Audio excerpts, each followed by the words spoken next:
wanted it to look like something you would have found in a snake oil salesman's pack 150 years ago, on the Western Trail somewhere. So we wanted it to look like a bottle that both looked new and looked old at the same time, and really took inspiration from the kind of golden age of cannabis 150 years ago, which is also in line with the kind of, the beginning of a lot of these Italian Amaro brands, which again, we took kind of some of our inspiration from. But yeah, one of our co-founders, a gentleman named Stephen Grass, who's the creator of the branding behind Hendrix and Sailor Jerry's rum, really dove all in on creating this and being, lots of different imagery and things that kind of tie it back to that realm. It would be hard to argue that it's based on an actual historical recipe of any kind, but we are taking a lot of inspiration from the world of, say, like Italian Amaro or bitter spirits in general. And so our ingredients list and our build to get there is not altogether new, but the idea of using hemp and utilizing all of these things in the way that we are would be new. However, like you had mentioned, there was many different hemp and THC and CBD products in the past that could have had some form of, tie to the same idea, but entirely new recipe. If you think of, going back to kind of the Italian world of Amaro, there's a lot of Amaro producers that will infuse all of their individual botanicals by themselves. And we kind of do a blend of a little bit of both. Our distillation process includes more than just hemp. There is a number of our botanicals that go through the actual distillation process as well. And that was just so we could get different flavors out of a distillation process than we would have gotten in an infusion process. So in our distillation process, I can't list all of them, but we have hemp, Douglas fir, wormwood, gentian, angelica root, and sage that all make it into the initial distillation, as well as a handful of others. And those all still have, or not all, most of those are all part of the infusion process as well, just for another secondary release of flavors on the more like oily or bitter end of the spectrum, depending on what sort of flavor we are looking to blend. And then we're also utilizing, with the initial hemp seed, we are adding in hemp oil as well at the very end process in the alchemy part. And part of that was just, we really wanted to find a way to coat the mouth and add in a texture that you would find in a regular spirit, but taking away or not having as much alcohol as you would in a general liqueur style like that. We wanted to be able to kind of replicate that mouthfeel in a different way. So adding in hop and hemp oils just to, again, coat the mouth just a little bit more than, say, the sugar would. It brings with it a mild amount of the hemp flavor. I would say that, predominantly when people taste the liquid and when I go back to it, I don't taste a giant amount of hemp. It is a nice blend of that nice earthy hemp with the Douglas fir and the ginger and saffron kind of coming in the back. Totally. Yeah. It's definitely, between the two, it's more on the vermouth side, again, just being that it is not juniper forward. It's not super doesn't taste like a tree, but has that nice, again, softer mouth body that you would find in an aromatized wine, like a vermouth or a Cinchona.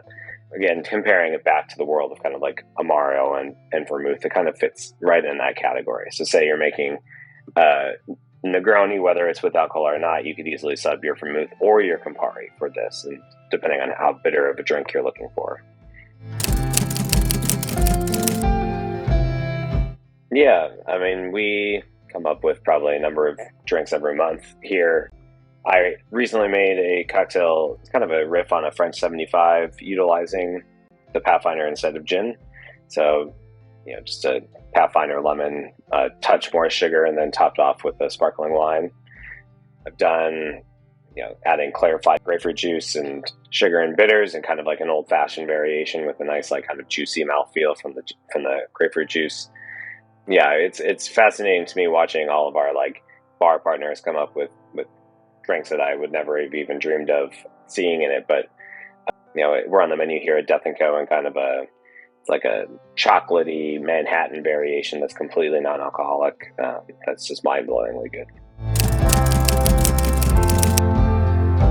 Yeah, I would agree. I think one of the most interesting things about getting the first few bottles and starting to play around with creating the drinks that we did for the website and, just creating combining other flavor profiles was really like being shocked at how many things I could try with it that still worked. Again, like speaking of that spectrum of flavor across the board and spectrum of styles of cocktails, it's like you can't really take Aperol and put it into like a really rich, like old-fashioned Manhattan variation without it still, without it kind of changing the dynamic of the drink. And I think the most interesting thing with Pathfinder is like you sip it on its own and it's one thing, and you toss in some soda even, and you've suddenly got a very different thing. It goes from this robust, earthy, like bitter, rich drink to more like light, fruity. Like you get a lot of like the floral elements that we have thrown in there that all kind of come out with the integration of soda. And I think it's kind of the interesting thing is just watching how it changes with the things that you utilize a drink into.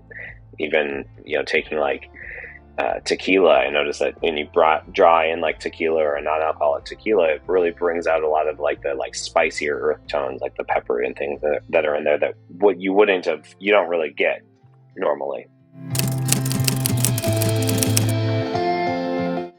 Yeah, I mean, I think it's kind of been different depending place by place, but I think the entire kind of movement of non-alc in general is really the first bar trend that consumers are leading. Like consumers are way ahead of it. Consumers want and are looking for places that have non-alc and seeking them out and are much more into the entire movement than like the bar world is yet. The bar is still kind of taking its time to get there. But I mean, I have a unique perspective working for the brand, and I work at a bar here in New York, and I also own a bar back in Seattle. And so I've kind of got to see it from all sorts of facets. But I think for the most part, there's always going to be people that bitter is not for them, and that's okay. I think bitter is better, but that's my personal opinion. But there's people that find it a little too bitter and a little too abrasive. But we also set out knowing that we were creating kind of something that was quite polarizing to begin with. Polarizing and hard to explain, and utilizing hemp was kind of not in our best interest for that, because a lot of people see hemp and assume, oh, this could get me high, or see it as like is this even legal, which is something I've been asked a number of times now.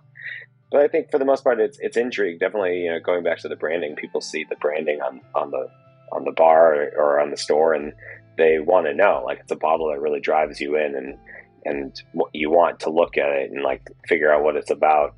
I think there's a lot of intrigue in it, and it's something I notice a lot of people like just want to look at it and figure it out.